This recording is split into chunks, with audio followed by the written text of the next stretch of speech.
I'm glad you stopped by for me. I've been wanting to talk to you. Yeah, sure, kid. Where to? You just go to River Street and I'll tell you where to stop. The director of the film, LEY Kazan, has never taken much credit for that extraordinarily memorable scene. He said, I just stepped back and these two actors did it. You don't mean that you're thinking of testifying against some people that we might know? I don't know, Charlie. I mean, I'm telling you, I don't know, Charlie. That's what I want to talk to you about. Listen, Terry, you know how much those piers are worth that we control through the local? The best way to describe that scene is you had two people in combat. Also, while we were together, there was some kind of a chemistry between us. Before we get to where, Charlie? Terry, take the job. Just take it. No questions, take it.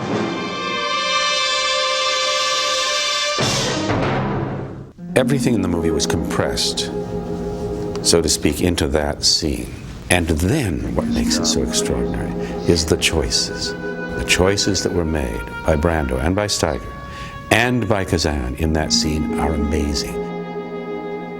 Brando demonstrates just about everything that you could possibly ever want to see an actor do. You don't understand. I could have had class. I could have been a contender. I could have been somebody. LEY Kazan believes that On the Waterfront is one of his finest films. He doesn't call it great, but it meant a great deal to him to do this movie because it was about betrayal. It was about, in a way, people think it was a kind of reflection of what he had gone through when he named names, although he says it wasn't. But in any event, what it meant to him was, I think, more than anything, was to do a picture with Brando about a man who has a conscience and who lives up to his beliefs and his values, and I think this was very important to Kazan. I really got to do On the Waterfront because of a thing I did on television called Marty. Kazan heard about it. He said, well, you go read with Bud Schulberg the taxi scene in this thing called On the Waterfront because Schulberg wrote it, and if he likes you, you can play Marlon Brando's brother. Well, I had just seen Mr. Brando 2 weeks before in Streetcar, named Desire, in which he was absolutely brilliant. So I was a nervous wreck. And anyway, I read, and Schulberg's liked me, and I got to do it. I could have been a contender. I could have been somebody. Instead of a bum, which is what I am. Let's face it. It was you, Charlie. This scene had so many wonderful elements because you felt you were there at a moment when two brothers were confronting each other in a way that one shouldn't really be privy to. Two men, brothers, in a fundamental relationship, discussing the core issue of the film, which is whether or not he will cooperate with the government and, in the opinion of Rod Steiger's character, Lee Cobb's character, rat on his fellow longshoreman, or will go along with the way things are on the waterfront. That's $200, $300, $400 a week. $400 a week just for the openers. I get all that dough for not doing nothing. You don't do anything and you don't say anything. You understand? The desperation and the crux of my character is, he says, when Marlon's character says, well, I can't make up my mind, and I say, you better make up your mind before we go to 564 so-and-so street. And it's all out. It's all been revealed. And he knows now, you know, my brother knows that I have almost become a traitor to him, who I love dearly, you know. I'm telling you, I haven't made up my mind yet. Well, make up your mind before we get to 437 River Street.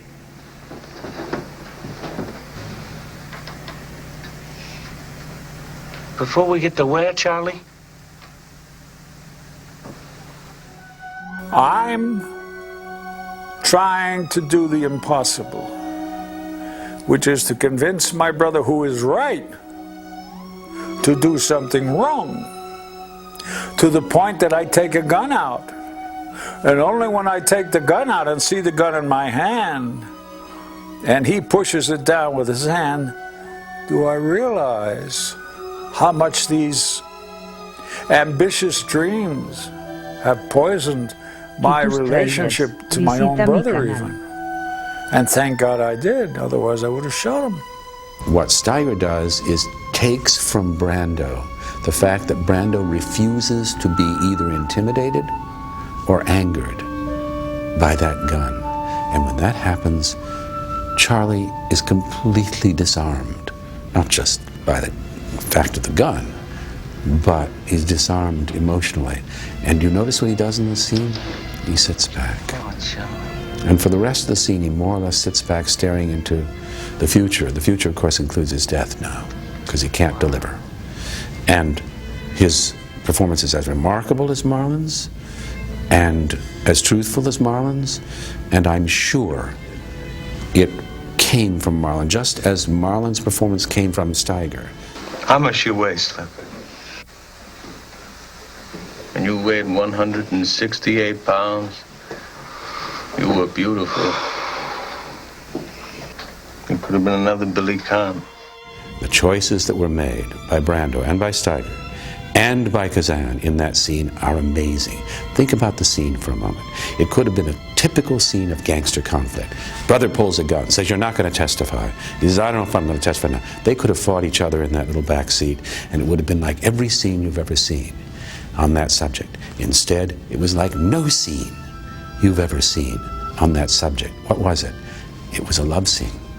It was a scene about a failed love, about a lost love. When Rod pulls the gun and points it at his brother, what does Marlon do?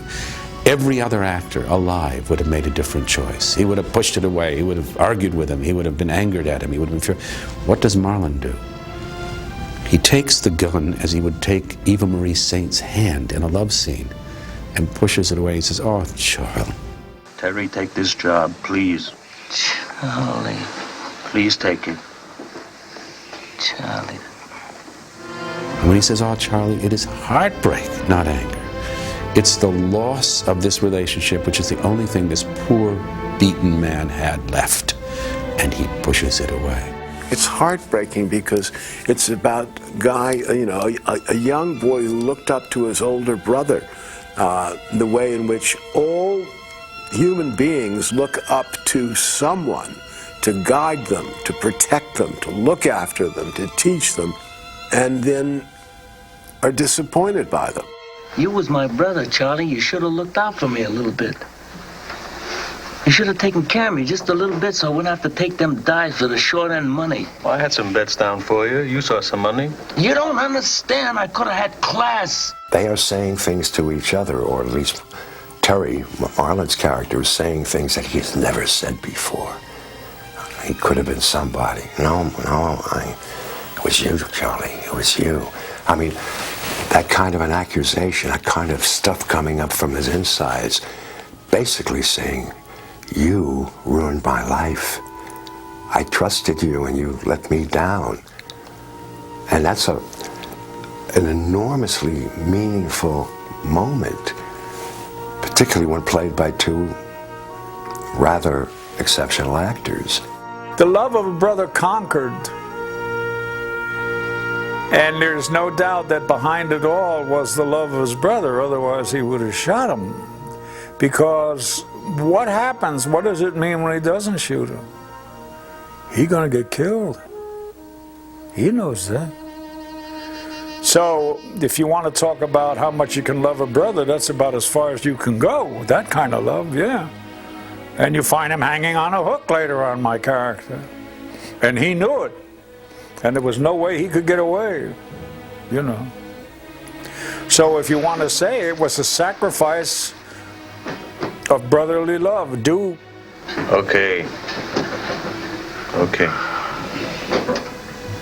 I tell him I couldn't find you. It's a perfectly written film, of course, by Schulberg. But in that scene, you see one of the greatest examples on film or on stage that I know of two actors and a director making choices that are unique to them, that are unforgettable, and that have made, imagine, a 4-minute scene, one of the most famous moments in the history of acting. Here. You take this. You're gonna need it. You pull over. Now we come on the set and there's half a taxi, you know, so the camera can shoot from the front and back. And a steering wheel in the seat for the taxi driver and us in the back. And Kazan and Spiegel are at it. Kazan said, I can't shoot the bloody thing. So what am I going to do? There's no back projection. I can't go in. You look right out and you see the studio wall in back of the taxi. Because we were in the studio about 20 by 20. Put your hands out, you touch the wall. Sam Spiegel was being a cheapskate, and he did not get a real cab for the two actors to act in. And so they had to kind of improvise with kind of an old, you know, part of a cab, and then they used lighting to make it seem as if they were really driving along a road. And of course Spiegel saying, Gudge, please, Gudge, darling, with your talent, darling, you can do this, you know. He said, never mind that crap. I can't do it. And a guy, one of the men who worked on the film said, you know, I came in a taxi this morning that had a Venetian blind. And Kazan screamed, get me a Venetian blind. And they got a Venetian blind and they cut it to fix the back window. Apparently the rear screen projection didn't show up, and which means, I mean, you know, the traffic in the streets and the cars. So the scene would have been a much brighter scene had the light from the outside been coming into the taxi. Kazan put a Venetian blind in the back window, which closed off the outside world. Now, how many times have you seen a New York or New Jersey taxi cab with a Venetian blind blocking out the back window? Taxi cabs are open. People can jump out the door. People, I mean, and there's life going on outside. So when you have a Venetian blind closed, dark, and the taxi cab having this kind of pressure cooker feeling with this incredibly deep and meaningful conversation between two brothers. So all of that added to that scene. It created a much greater intimacy than would ordinarily take place in a taxi cab. Every 100 pounds that goes out. Excepting that's a specific taxi cab. We must know that at the end of the scene, because the guy who's driving it is going to take Rod Steiger on a one-way trip. Take me to the garden. We at Kazan, he said, gee, we had this little, you know, half a taxi cab, so you get the camera in. And the stagehands were just kind of rocking it, and there were some lights, Boris Kaufman arranged that sort of looked like headlights going past occasionally. You know, he said, I just stepped back and these two actors did it. Kazan is not a notably modest guy. I suspect that that's the truth of the matter, that this thing just got going, and those two guys just ripped. All right, you think that Johnny's going to jeopardize the whole setup for one rubber-lipped ex-tanker who's walking on his heels? What the? Been better. That's not the point. I could have been a lot better, The Charlie. point is we don't have much time. Kazan described it, I found out later, he said, oh, it was wonderful to watch these two young bulls locking horns. He's a bit of a sadist. He couldn't wait to see what one is going to pull out for the other, right? Probably Steiger gets less credit for it than Brando, and that there may be sort of unfairness in that. The responsiveness of Steiger to Brando is very significant. You know, I mean, he is really giving him the things that he needs, not just as an actor, as a character, to play the scene. Steiger's choices were right.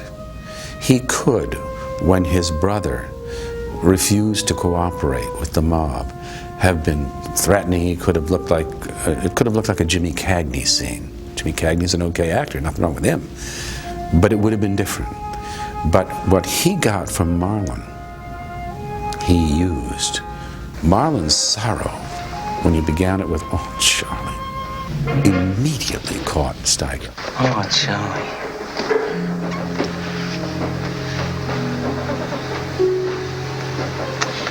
Wow. Okay. Okay, I got in the cab, I was a nervous wreck. We started to roll, they said action, we started to shoot the scene, and he says, what do you think of the Yankees? That's not in the script.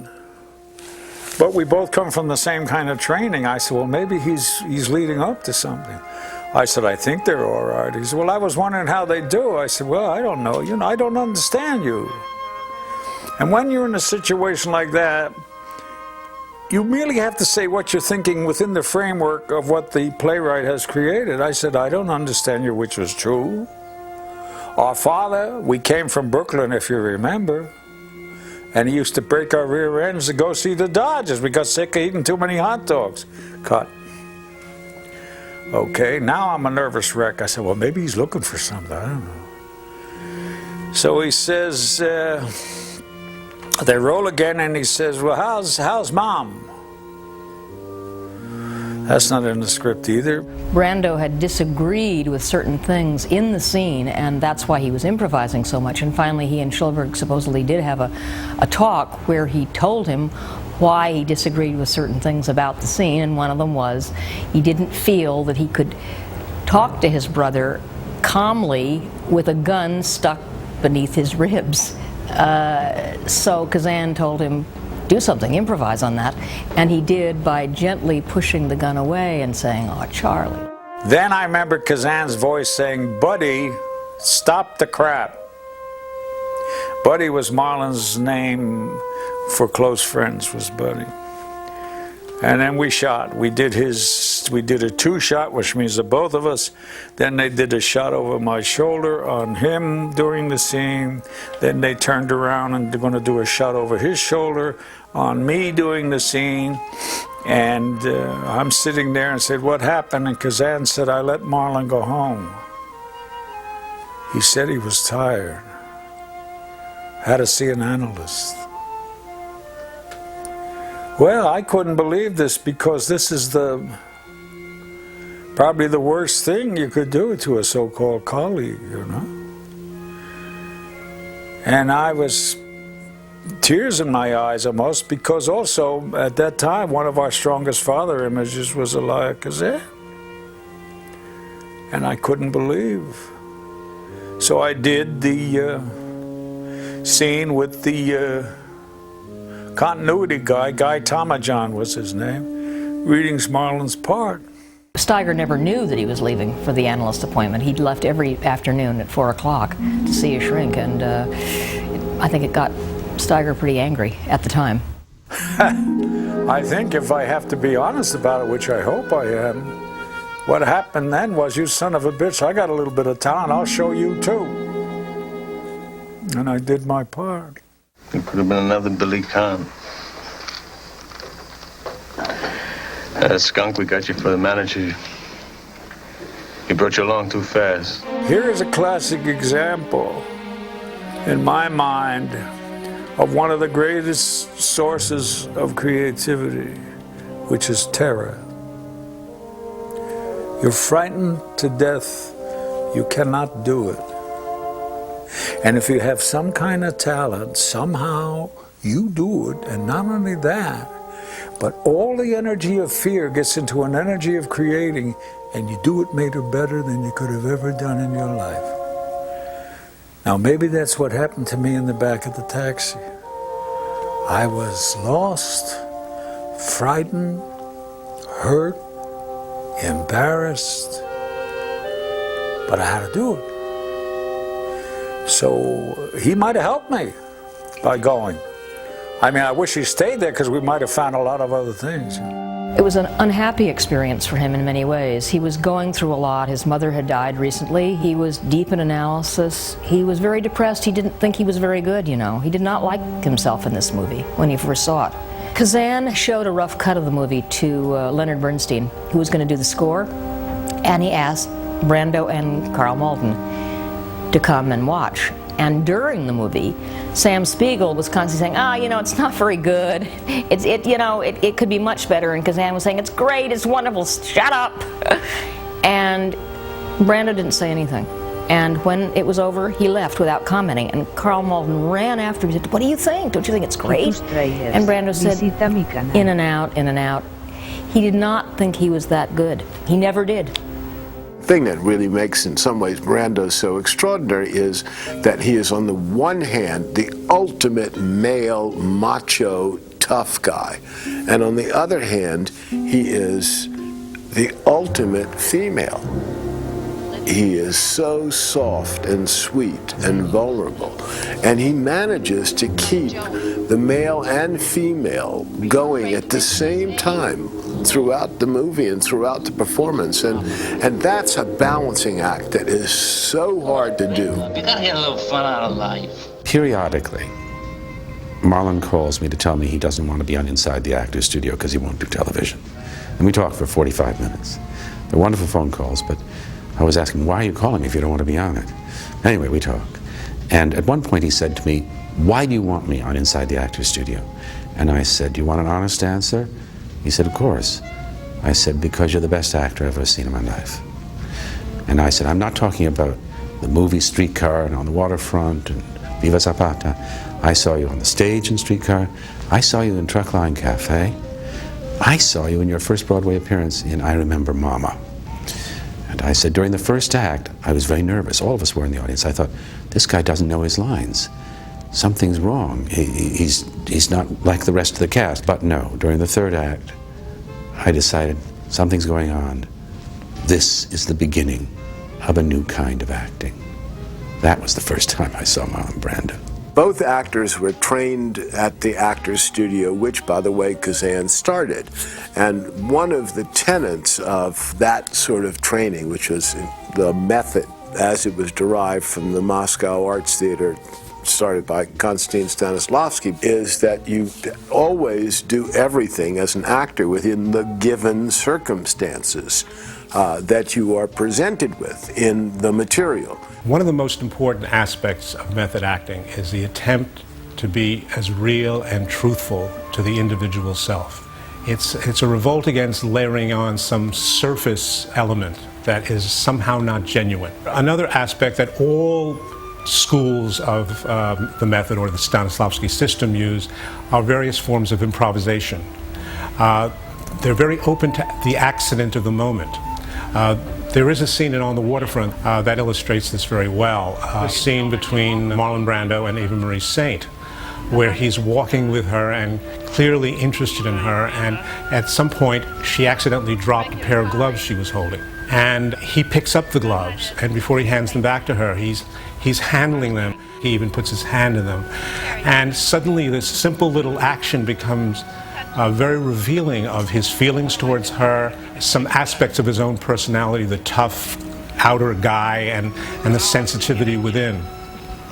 And when Elia Kazan was questioned about the brilliance of putting this in, he said the only thing I could get credit for was knowing not to call cut when it happened. But he knew Brando would make something interesting of it. And this was his way of working with Marlon Brando. He gave him a lot of credit and invested a lot in his own insights into what he was doing. Kazan loved the fact that he was doing it on location, on the waterfront.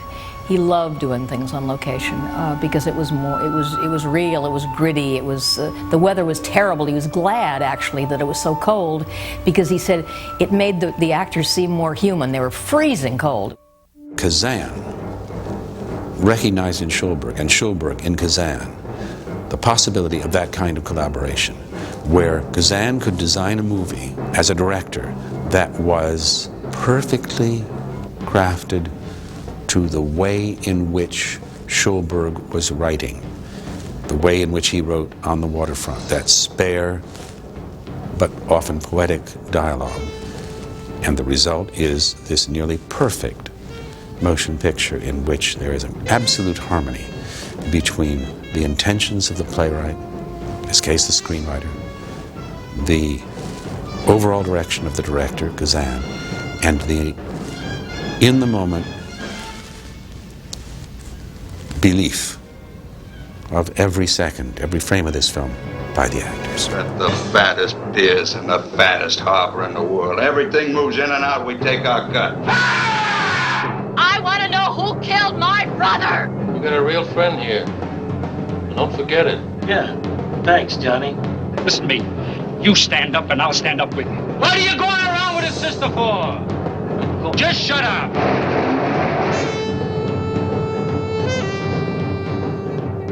I wanted to make a film about the waterfront, and I was working with Arthur Miller.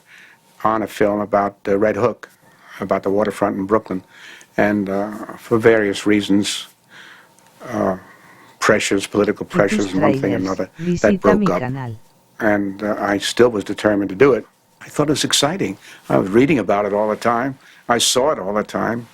I used to walk around a lot then. I'm part of the city, so to say. You know, I'm not living in California. I'm living in New York City, and that's different. And just like the taxi strike, I was in the taxi strike and so forth. I mean, all those things were real to me because I lived in them. Anyway, I said to Bud Schulberg, I said, that thing just broke up. He said, I've been working on a story about the waterfront for a long time.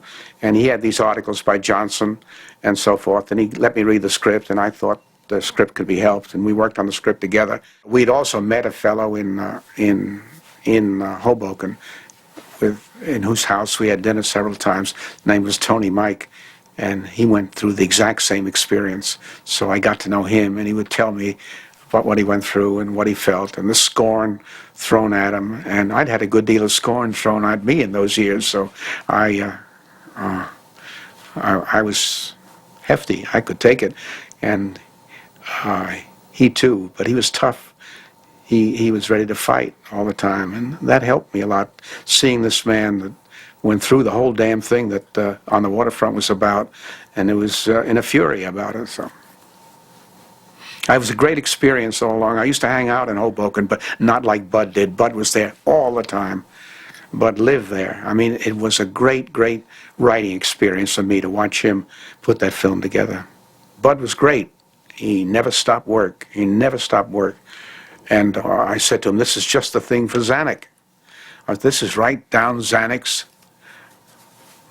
line. He loves violent stories about big cities and so forth. And I showed it to Zanuck, and he said, make some suggestions, and he did.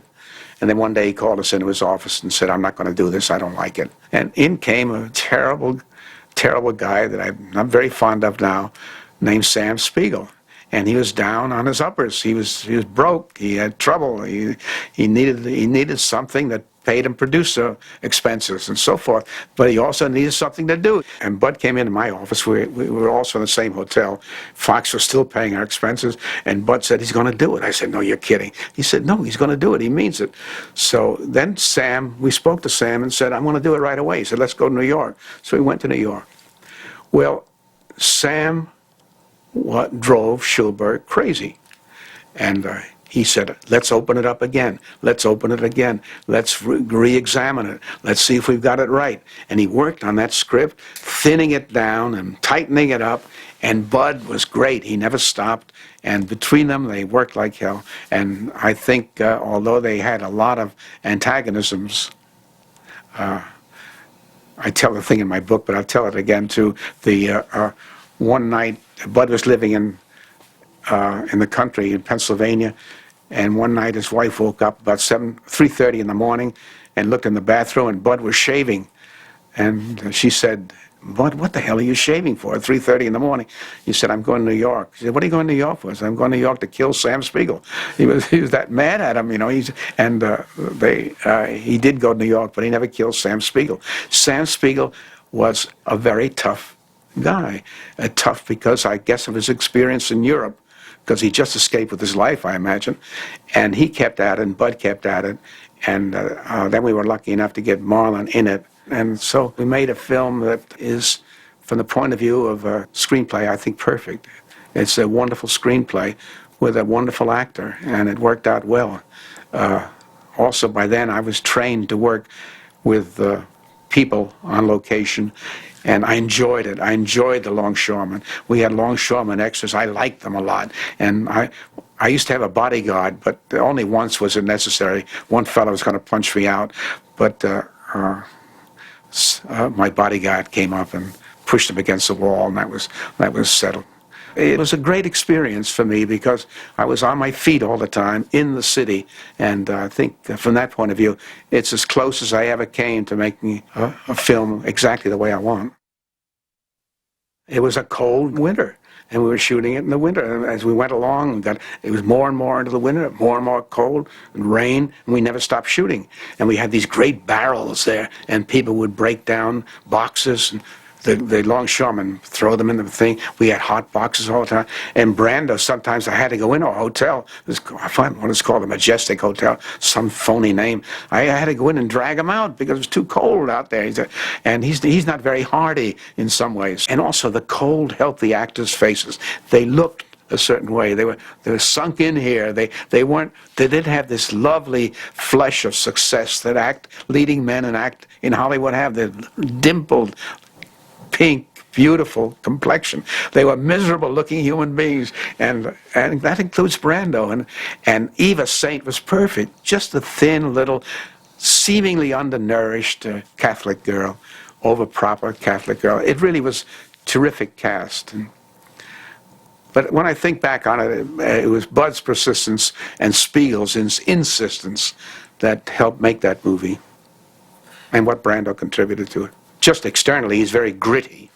I mean, he liked the streets. He liked those people. He liked the longshoremen. He used to lay around on the roof and talk to them. But that wasn't it. The thing is that in Brando, there's an ambivalent side, and the ambivalence consists of a toughness, an exterior toughness, and a tremendous desire for gentleness and tenderness. And the best scenes in the movie, from my point of view, are the love scenes with Eva Saint, where he's asking her to understand him, where they're sitting in a cafe. He's great in those scenes. Why? Because he's a tough guy revealing a side to himself that you did not expect. And the side to himself that you did not expect, that exists in the audience because they recognize it, was some sort of tenderness and some sort of, people wanted to reach out for him to help him. And at the same time, he was a son of a bitch and a bad person and a betrayer. Still, you wanted to help him. And she did too. And that came off, that part of it came off. He has that ambivalence in him. I was lucky I had him. It worked out well because he's both hardy and indifferent, at the same time wants you to love him very much. Edie, I'd like to help. I'd like to help, but there's nothing I can do. All right. I shouldn't have asked you. When he plays those scenes with her, I'm broken up. I break up. That one person should need so much from another person in the way of tenderness and all that. Well, we all do, don't we? We all marry, or hopefully hook up with some lady that's going to make us feel we're okay and we're better and all that. And we search for it and want it and crave it and all that. And sometimes it happens, and sometimes it happens for a while. And something in that basic story, I think, is what stirs people, not the social, political thing so much as the human element in it. You should have taken care of me just a little bit so I wouldn't have to take them dives for the short end money. Well, I had some bets down for you. You saw some money. You don't understand. I could have had class. I could have been a contender. I could have been somebody. What can I say about that scene? Everybody's seen it so often, there's nothing I can say. It's played all the time.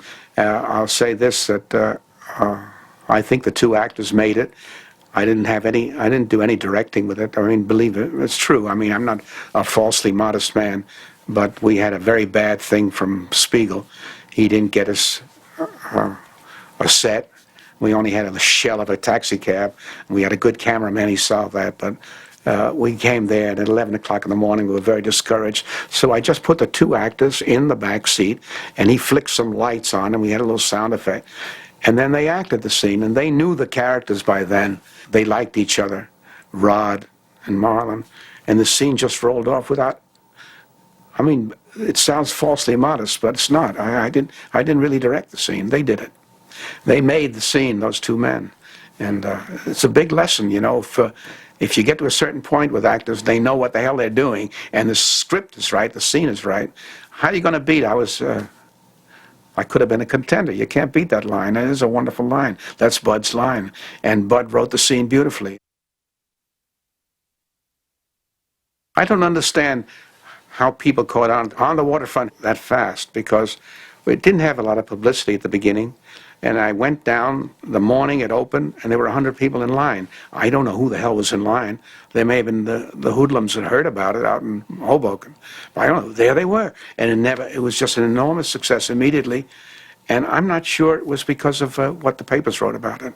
There's something they sensed in it, something of the drama of the ordinary man who has feelings of guilt, who's searching for redemption. Isn't that a big word in the Catholic religion? In all our religions, redemption, redemption. The film, in a way, is about redemption, about a dumb, innocent kid who's done terrible things and wants to be redeemed. And the girl redeems him. Well, it's basic, isn't it?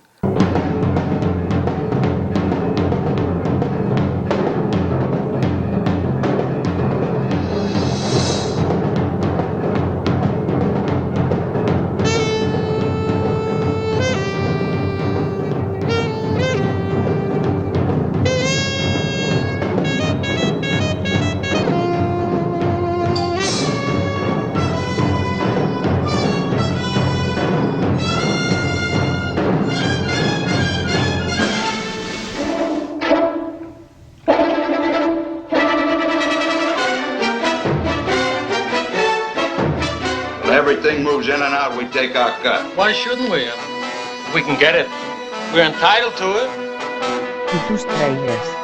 I want to know who killed my brother! Patience and kindness. That's what makes people mean and difficult. People don't care enough about them. Oh, what are you kidding me? No. Come on, I better get you home. There's too many guys around here with only one thing in their mind. Am I going to see you again? What for? What are you doing up here on the roof? Joey used to raise pigeons. Yeah, he had a few birds. You like beer? I don't know. I bet you never had a glass of beer. You ever have a glass of beer? No. You want to have one with me? If I had my tuxedo, I'd ask you to dance. Come on, you want to spin? Huh? It was Johnny Friendly who had Joey killed, wasn't it? Or he had him killed, he had something to do with it, didn't he? He and your big brother Charlie? You can't tell me, can you, because you're part of it. Because you're just as bad as the worst of them. Tell me the truth, Terry. You gotta quit trying to find out about Joey. It ain't safe. Daughter of mine walking arm in arm with Terry Malloy. He said he wants to see me again. He tries to act tough. There's a look in his eye. The priest and this Doyle girl, they're getting a meeting up together down at the church, and we want a rundown on it. You know, the names and the numbers of all the players. Well, why me, Charlie? I feel funny going down there. Besides, I'd just be stooling for you. Let me tell you what stooling is. Stooling is when you rat on your friends, the guys you're with. Look, if Johnny wants a favor, don't think about it. Do it. You still D&D? You still call it ratting? Are you on the level? What do you think? If I stick my neck out and they chop it off, would that be the end of it, or are you willing to go all the way? Down the line.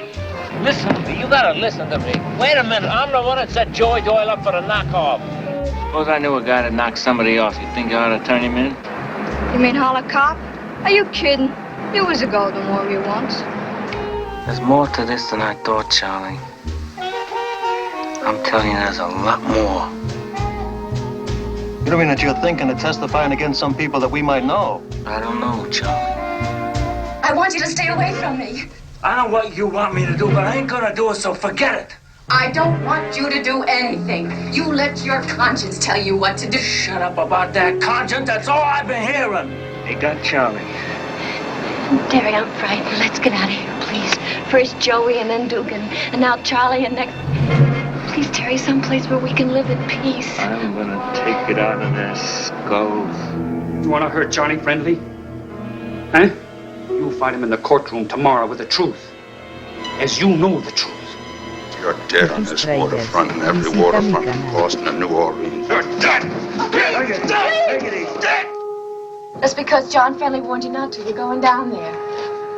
You think you gotta prove something to them, that you're not afraid of them or something. Well, go ahead. Get it over with. Go down and shape them and get yourself killed. Hey, Friendly! John Friendly, come out of there! You're a cheap, lousy, dirty, stinking mug! And I'm glad what I've done to you. And I'm gonna keep on doing it till I get... Come on! Come on! You want him? Get him! How about Terry? He don't work, we don't work. Terry walks in, we walk in with him. They're waiting for him to walk in. Me? Did you hear that, Terry? Terry, did you hear that? Yeah. You lost the battle, but you have a chance to win the war. Johnny Friendly's laying odds that you won't get up. Put me on my feet. Come on.